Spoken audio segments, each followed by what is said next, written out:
एक बार की बात है, एक साधु एक जगह पर एक कुटिया बना करके भजन कर रहे थे। समझ रहे ना? साधु है तो प्रातःकाल ब्रह्म मुहूर्त में उठना, स्नान आदि करना, अपने नित्य कर्म आदि करके ठाकुर जी की सेवा पूजा, जो त्याग वैराग्य संयम आदि सब कुछ करना, भजन करते थे। तिलक है, कंठी है, साधु की वेशभूषा है, सब कुछ बिल्कुल शरीर में वाणी में सब कुछ जैसे साधु उचित सब कुछ है। कुछ दूर में एक बेश्या रहती थी, और वो बेश्या जब बनी है ना, उनको परवश, बेश्या सब खराब नहीं होते, कई परवश के कारण से, उनके परिवार के अभाव के कारण से उनको उनका शरीर को लेकर के उसके एक माने परिवार को सहायता करेंगे उसी नाम से उनको जबरदस्ती मतलब उसी काम में आना ही पड़ा था।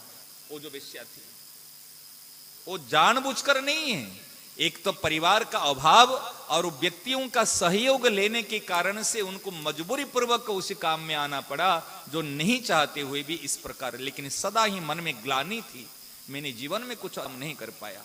उस संतों को देख करके सुबह सुबह प्रणाम करती थी, धन्य है आपका जीवन, धन्य है आप किस प्रकार त्याग वैराग्य भजन में रहते हैं। सुबह उठकर के केवल एक नियम था, संतों को प्रणाम करना और हृदय में सद्भावन रखना। धन्य है आपका जन्म, काश आप जैसे मेरा जीवन हो जाता, काश आप जैसे मैं ऐसे हो जाती, लेकिन मैं हो नहीं पा रही हूं। शरीर है वेश्या का, काम है वेश्या का, लेकिन भावना है संत का। समझ में आ रहे ना? और जो साधु वेश में जो थे, संसार तो देखे ही नहीं, और उनके मन में अरे ये धनी व्यक्ति है, उनके पास में रुपया ज्यादा है, अरे उनके पास पैसा ज्यादा है, अरे ये सुख ज्यादा है, इनके पास स्त्री है, उनके पास रुपया है, ये बात उनके मन में आती थी। अरे पता नहीं अगर ये सुख मुझे मिलता, ये सुख का अधिकारी मैं बनता। साधु होते हुए भी भीतर से विषयों का चिंतन कर रहा था। वो वेश्या होते हुए भी भीतर में साधु का चिंतन कर रही थी, सद्गुणों का चिंतन कर रही थी। हमारे ध्यान देना, गीता, भगवत गीता, श्रीमद् भगवत गीता दूसरे अध्याय के 62 नंबर श्लोक में, ध्यायतो विषयान पुंसः, जो विषयों का ध्यान करता है। अभी साधु शरीर है लेकिन ध्यान करता है विषयों का, और वेश्या शरीर है और ध्यान करता है सद्गुणों का, संतों का, वो ध्यान करती है। समझ रहे ना? ये अंतर है। ऐसे जब साधु का शरीर और वेश्या का शरीर, दोनों का शरीर एक दिन में छूटा, संयोग है मृत्यु। लोगों ने साधुओं का शरीर को बड़े विमान, सुंदर सा विमान बनाए और उसमें लाखों लोग इकट्ठे हो गए। अरे हमारे यहाँ के इलाका के बड़े संत थे, महामंडलेश्वर थे, बड़े अच्छे संत है, और उनको बड़े परिक्रमा कराए, उनको स्वागत कराए, जैसे जो विधि विधान होता है, और उनको चंदन की लकड़ी, गाय का घी और बढ़िया से लेकर के लाखों व्यक्ति श्रद्धांजलि भावांजलि सब प्रदान करके और बढ़िया पवित्र नदी के किनारे में लेके उनका संस्कार करे। बाबा हो गया, अरे आज संतों का शरीर गया। और उसी समय में वेश्या का शरीर छूटा हुआ था, और वेश्या का शरीर समझ करके उसको ले करके ऐसे नदी किनारे फेंक दिए। कुत्ते और सियार उनको खींच खींच कर उसके शरीर को खाए। वेश्या के शरीर को कौन, वेश्या का कौन है तो उनको कौन संस्कार कराएगा? उठा के लेकर के म्युनिसिपालिटी वाले फेंक दिए, तो उसको कुत्ता सियार उसको नोच नोच करके खाए। अब ध्यान दीजिए, अब ध्यान दीजिए, शरीर तो दोनों का गया। जाते समय यमदूत और विष्णुदूत, भगवान के पार्षद पहुंच गए वेश्या के पास में, और यमदूत आ गए संत के पास।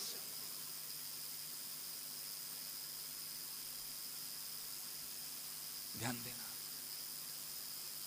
वेश्या के पास में आ गए भगवान के पार्षद,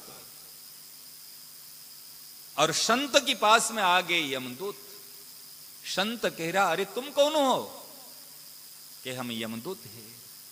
अरे मैं संत हूं। और वो कहीं उनके पास में भगवान के पार्षद है, विष्णुदूत है। अरे वो बेश्या के पास में भगवान के विष्णुदूत, तुम लोग शायद भूल गए हो, ये तुम वहां जाओ, वो दूत मेरे पास में आएंगे। कहे, हमारे यहां भूल नहीं होती, भूल तो आप में है। अरे मेरे के संस्कार में लाख व्यक्ति आए थे, कितने सम्मान किए, कितने भावांजलि श्रद्धांजलि दिए। तुम मेरी बात को ध्यान से सुनना, कोई कहानी नहीं सुना रहा हूं, ये आप लोगों की, हम लोगों की जीवन की बात बता रहा हूं। हम कहां हैं, समझ रहे ना? आप इसी प्रकार समझोगे, वो तत्व की बात को थोड़ा सा समझन की दृष्टांत के माध्यम से समझा रहा हूं, आप समझ पाओगे। संत ने कहा, आपने भूल की? कि भूल नहीं है। आप बताओ, आप संत भेष में रहते हुए भी चिंतन किसका हो रहा था? भगवत चिंतन कर रहे थे ना, विषयों का चिंतन कर रहे थे। और शरीर आपका विषयों का चिंतन करते हुए ही शरीर छूटा।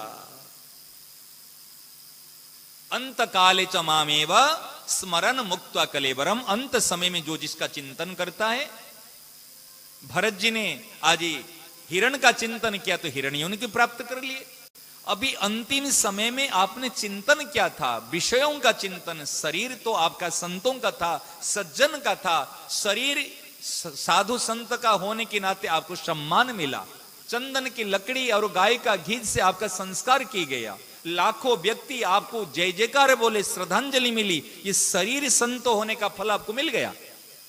अभी आपका भाव संत जब तक नहीं बनेगा, आपके भाव जैसा बनेगा लाभ ऐसा होगा।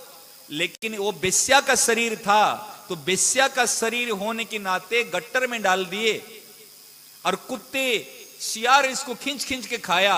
वो शरीर का फल बेश्या था तो उसको वो फल मिला, परंतु उनका शरीर बेश्या होते हुए भी उसका भाव बेश्यावृत्ति नहीं है, अव्यभिचारिणी भाव है। उनकी भावना थी संतों के प्रति सद्भावना। इसलिए सद्भावना ही सबसे पवित्र भावना है और असद भावना सबसे अपवित्र भावना है। इस कारण से वो देवलोक में जा रहे हैं भगवान के, और आप अभी